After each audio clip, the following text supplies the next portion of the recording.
the focus of this press conference was more on security, yeah, the main purpose of this press conference was to address Pakistan Tehreek-e-Insaf and its statements, its narrative?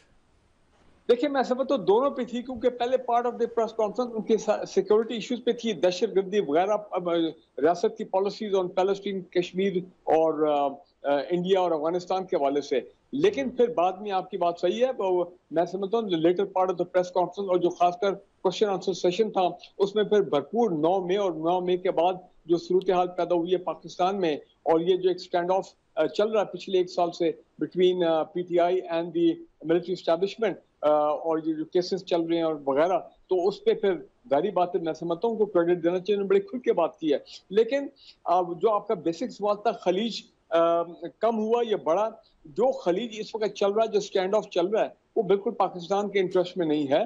और मेरा ख्याल है कि एक तरीका इसको situation को diffuse करने का ये है कि हालात बेहतरी की तरफ जाएं और ये टेंशन जो है वो लोअर हो। तो ये कि इमरान खान जो है वो अपना जो एक, ये तो सब बात मानते हैं ना, he has a rigid mindset, तो वो थोड़ा सा फ्लेक्सिबिलिटी शो करें, ताली दोनों हाथ से बजती है।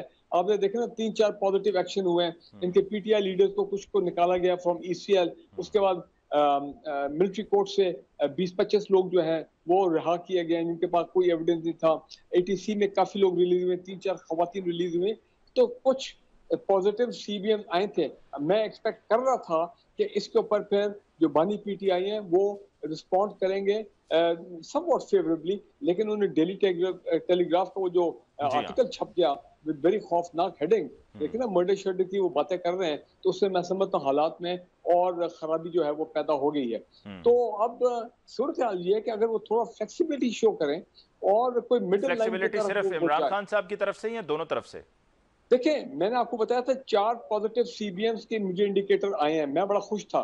लेकिन अभी एक सीबीएम आया इमरान खान की तरफ से, और वो ये कि उन्होंने 3 अपने लीडर्स को नॉमिनेट कर दिया है और नेगोशिएशन या बातचीत जो भी आपके विद द मिलिट्री एस्टैब्लिशमेंट, ठीक है, पॉलिटिकल पार्टी को रूल आउट किया।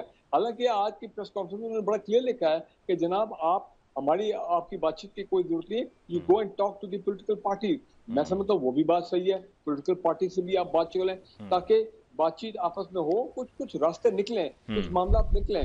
और ये जो माफी वाली उन्होंने बात की है कि ये एक वाहिद हल है, तो देखिए मुझे वो याद आ गया जब हमने अमेरिकन के ऊपर कहा था कि सलाला के हमले के बाद जिसमें हमारे 27 फौजी शहीद हुए 26 नवंबर 2011 को, कि जनाब आपका ग्राउंड लाइन ऑफ कम्युनिकेशन बंद कर रहे हैं जब तक आप हमसे माफी नहीं मांगेंगे, अपोलोजाइज नहीं करेंगे। अमेरिका 6 महीने लग गए, अमेरिकन ने माफी नहीं मांगी, लेकिन एंड में हिलरी क्लिंटन ने, अगर आपको याद हो, उसने कहा था हम रिग्रेट करते हैं, मतलब वे कि भाई तो हमारी भी फेस सर्विंग कर दो ये नहीं कि हम एक सुपर पावर होके आपको जो है आपसे माफी मांगे। ठीक हो गया।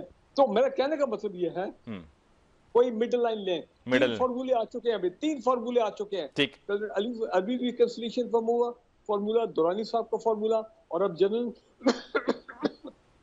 ये लोधी साहब का फॉर्मूला। जी हाँ। तो कोई एक So the formulas are out there. It's just about making that first step forward. Formula जो है वो रिकंसिलिएशन की बात कर रहे हैं। Reconciliation की तरफ।